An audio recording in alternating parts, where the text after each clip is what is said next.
Amigos telespectadores da Rede Vida de Televisão e do programa Páginas Difíceis da Bíblia. Diácono Albérico. Sim. Nós, na semana passada, vimos o Salmo 114. Ficou alguma coisa por ser dito? Dizer que faltou alguma coisa a ser dita, não creio que não, mas há sempre como explorar, sempre buscar mais, né? Eu fiquei com gosto de quero mais. Eu fiquei com gostinho de quero mais, porque a palavra de Deus ela é insondável, né? Ela é assim muito profunda. Então a gente sempre fica querendo mais, com mais sede ainda. Então vamos ao Salmo 115? Vamos. Que em algumas versões foi unido ao Salmo 114. Certo. Em algumas versões, não no hebraico.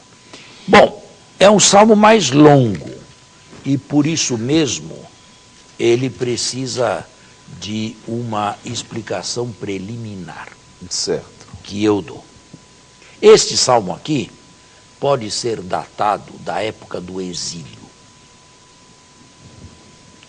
O exílio começou, o exílio judaico, Sim. da monarquia do Sul, começou em 587. Melhor, ele já tinha começado em 598 com uma primeira deportação de judeus, mas se consumou com a destruição de Jerusalém e a segunda deportação de judeus em 587 a.C.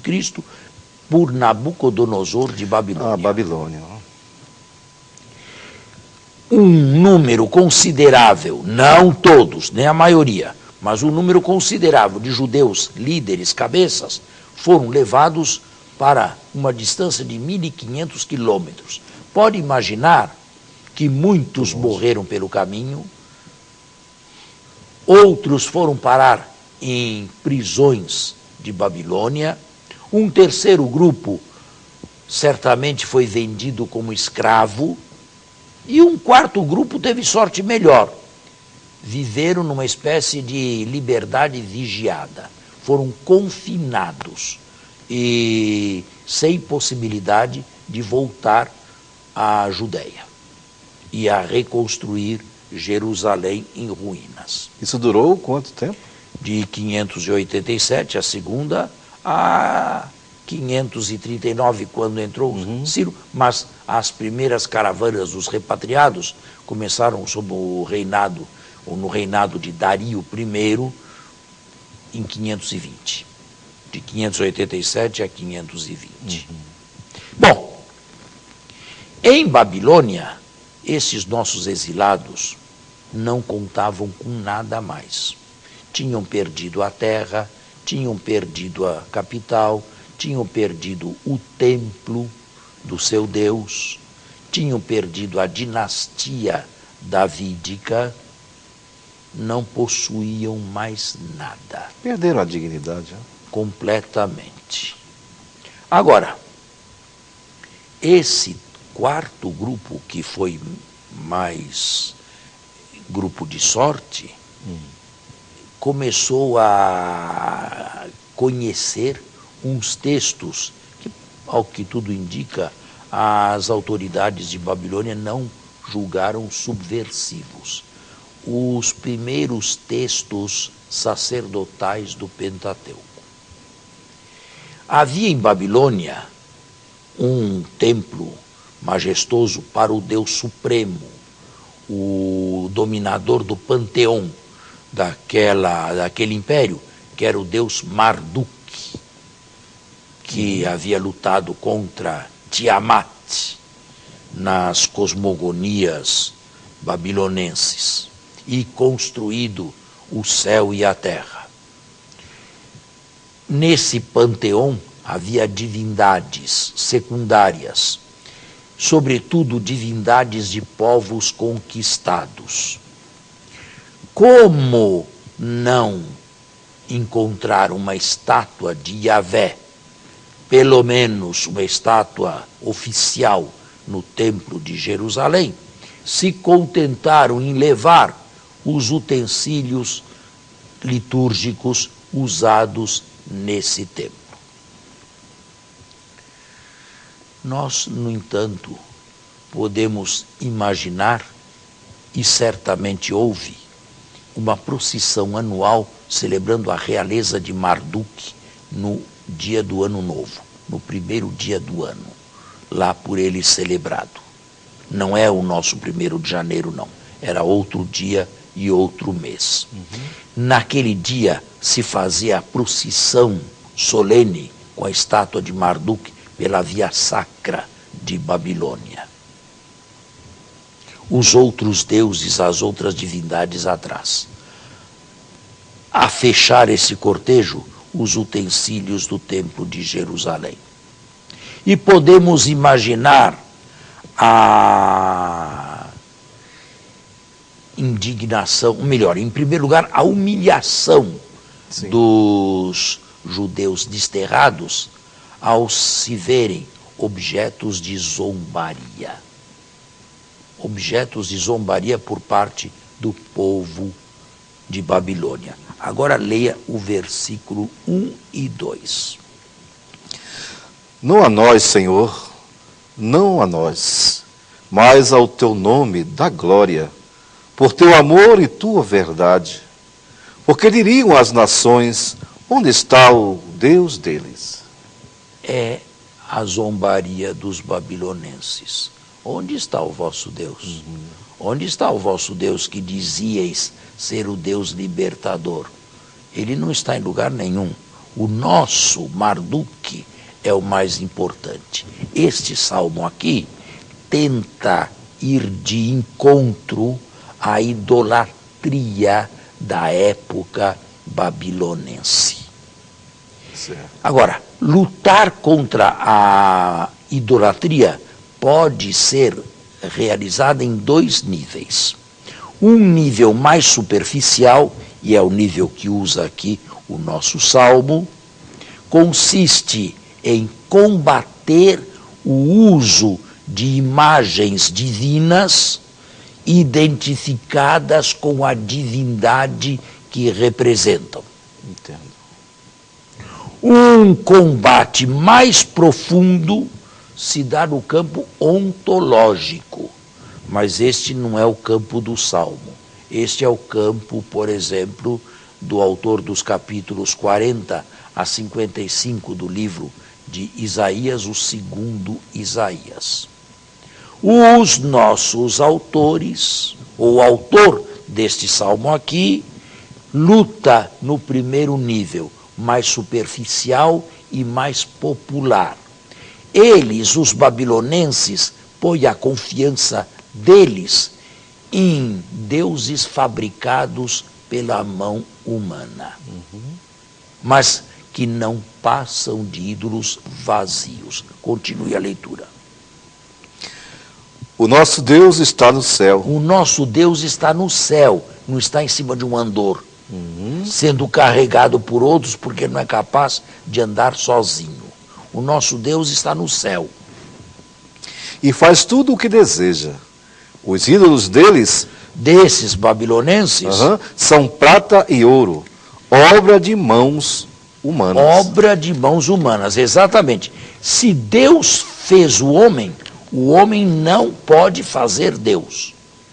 Ele tenta, mas as suas tentativas terminam sempre na idolatria. Isto é, aqui no nosso caso, uma idolatria grossolana, antiga, estátuas que não têm vida nenhuma e às quais era atribuída a divindade. Continue. Tem boca, mas não falam. Tem olhos, mas não veem. Tem ouvidos, mas não ouvem. Tem nariz, mas não cheiram. Tem mãos, mas não tocam. Tem pés, mas não andam. Não há um murmúrio em sua garganta. Está vendo? Esses são os ídolos carregados em procissão, atrás de Marduk, ele também um ídolo, pelas ruas de Babilônia. Tem mãos, mas não apalpam, tem pés, mas não andam, isto é, não tem vida alguma. É o homem construindo o seu Deus, a sua imagem e semelhança. Interessante. Continue. Continua.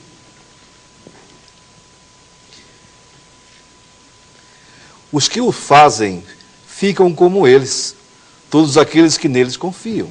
Eles são ocos por dentro. É só virar de cabeça para baixo que se olha para dentro não tem nada. Não são maciços, são ocos. Os que os fazem sejam ocos como eles. Vazios como eles.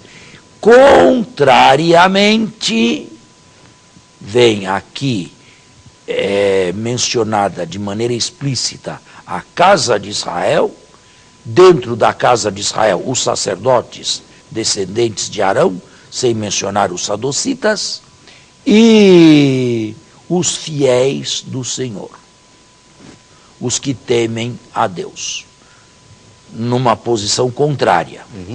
Prossegue aqui? Prossegue. Casa de Israel confia no Senhor. Ele é seu socorro e seu escudo. Casa de Arão confia no Senhor. Ele é seu socorro e seu escudo. Vós que temeis o Senhor, confiai no Senhor.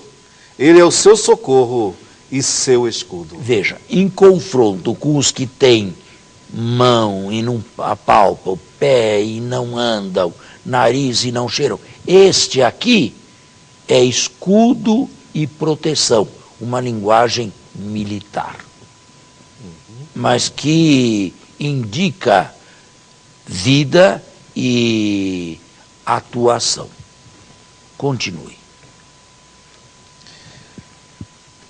Senhor se lembra de nós e nos abençoará.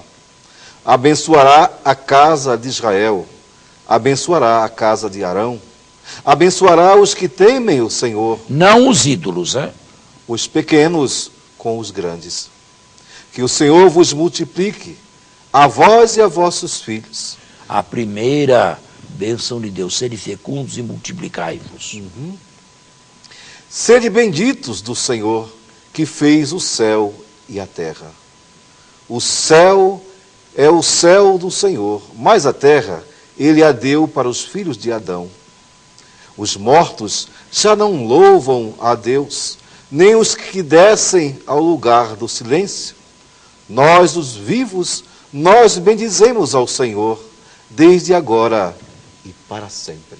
E agora fazemos um intervalo, porque devemos obedecer o nosso tempo. Sim, sejamos obedientes. De certa maneira foi interpretado numa transposição para os nossos tempos. Nós também podemos falar em idolatria. E como? Não é, pelo menos no Ocidente civilizado e progressista, a idolatria grossolana do passado, de imagens que nada são. Mas existe a idolatria ou os ídolos do presente. Pode enumerar alguns? Por que idolatria? Porque são entidades às quais o homem entrega a sua vida. É por isso que são idolatria. E isso se faz com Deus. Mas quais são as entidades modernas aos quais o homem moderno e secularizado entrega a sua vida em contraposição a Deus? Olha, se ele não tiver cuidado, ele entrega a sua vida aos bens materiais, né? Primeiro material. ídolo. Segundo ídolo. Ele entrega a sua vida, a vida desregrada sexualmente. Tem gente que coloca isso em primeiro lugar. Segundo ídolo. Entrega a sua vida, Terceiro ídolo. às vezes, a pessoas, coloca pessoas em primeiro lugar. E algumas situações que agora não tem como. Quarto ídolo, o poder. O poder. O poder que enche de satisfação e vaidade, porque o homem se sente autossuficiente. Verdade. E superior aos demais. E capaz de se impor. E capaz de impor serviço. E querer ser servido pelos outros. Esses são ídolos modernos. Isto é, ao invés de buscar a Deus, se busca, por exemplo, a riqueza. De todos esses aí, o mais perigoso, o ídolo mais perigoso é o dinheiro. é a alternativa mais séria em contraposição a Deus. Dificilmente, diz Jesus, e é verdade, um rico se salva. O senhor trabalha numa paróquia. Sim. Quais são os ricos que frequentam essa paróquia? Não os visualizo lá. Visualizo pessoas com situações regulares, mas ricos, não visualizo lá. Pode ser que tenha um ou outro, mas uma exceção. Uma exceção. Mas caminha aí pelas paróquias aí de Brasília, até mesmo pelas que estão em bairros nobres. Quais são os ricos que vão frequentemente? Eles têm outras preocupações, têm outros afazeres. Eles não têm necessidade de Deus, porque Deus é, de certa maneira, indisponível.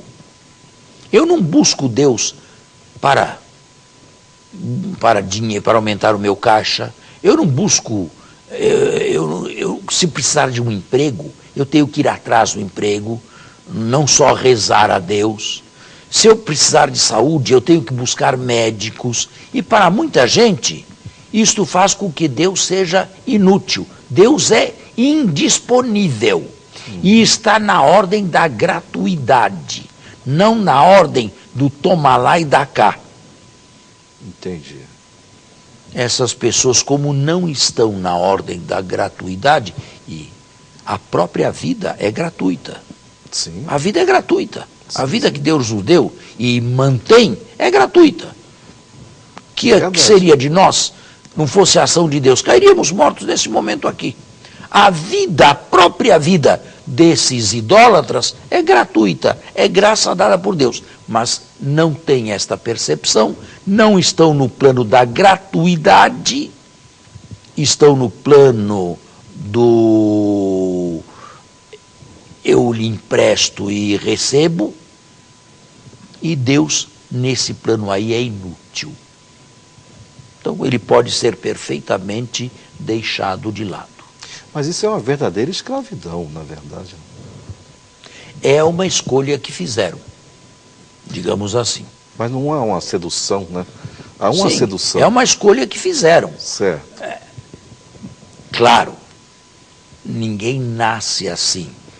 Se é levado assim por circunstâncias da vida. Aquilo que se chama em psicologia e também em filosofia de preconceitos, isto é, os pais, a educação, os professores, os que lhe abriram ou lhes abriram as portas do mundo. Que pessoas foram essas? Todas estas influenciaram e todas essas foram formando os preconceitos daquele lá.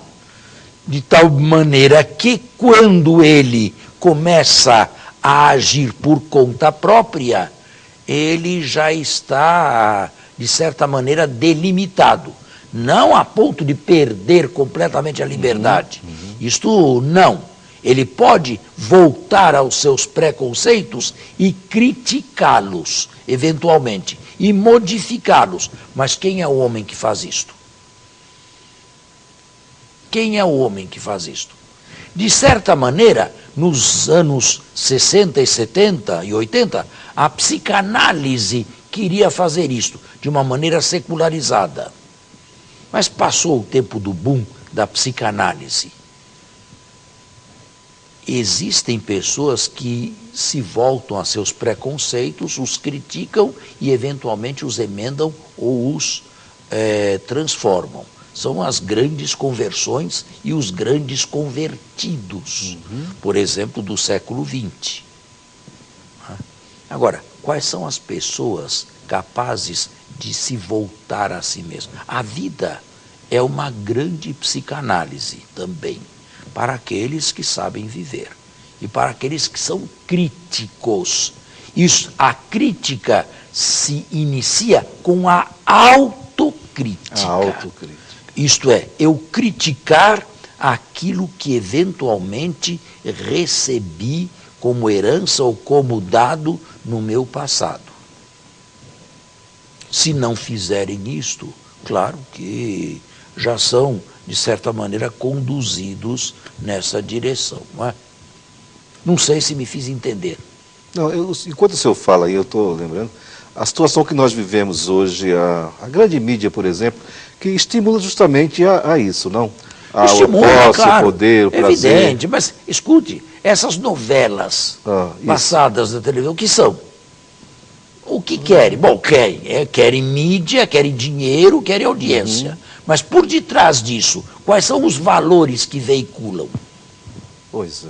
Está aí. Esses aí, que foram aqui apontados. E que são alternativa com relação a Deus.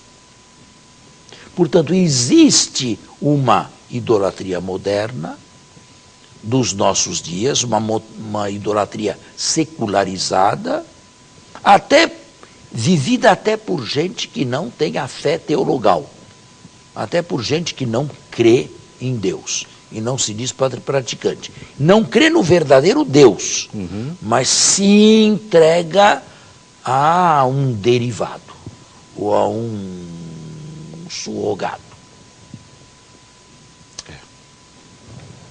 E assim passam a vida e gastam os seus dias. Pois bem, este salmo aqui quer ser um lembrete contra toda forma de idolatria. Tudo aquilo que não é Deus corre o risco de se transformar em ídolo. Claro, nós não podemos pensar em Deus o dia inteirinho, mas qual é a nossa maior preocupação? É servir a Deus ou servir a nós mesmos? Qual é a nossa melhor meta? É buscar o reino de Deus ou buscar o meu prazer, a minha satisfação, o meu dinheiro? Mas para isto é preciso autoconsciência e autocrítica. Caso contrário, a idolatria é sempre uma alternativa, inclusive para aqueles que vivem a vida secularizada. E o problema é que a consequência não é só pessoal, ela se torna a consequência comunitária, social. A idolatria ela é terrível por isso, que ela traz uma consequência não só a nível pessoal, mas a nível comunitário, social. Sim. Não tenha dúvida. A mídia em geral e a sociedade toda oferece o quê?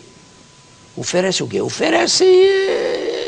coisas materiais, bens materiais. O importante, e aí está, o importante é viver bem nesta vida. Esta é a melhor vida, esta é a única vida, esta é a vida mais importante. Não há outra que se esperar.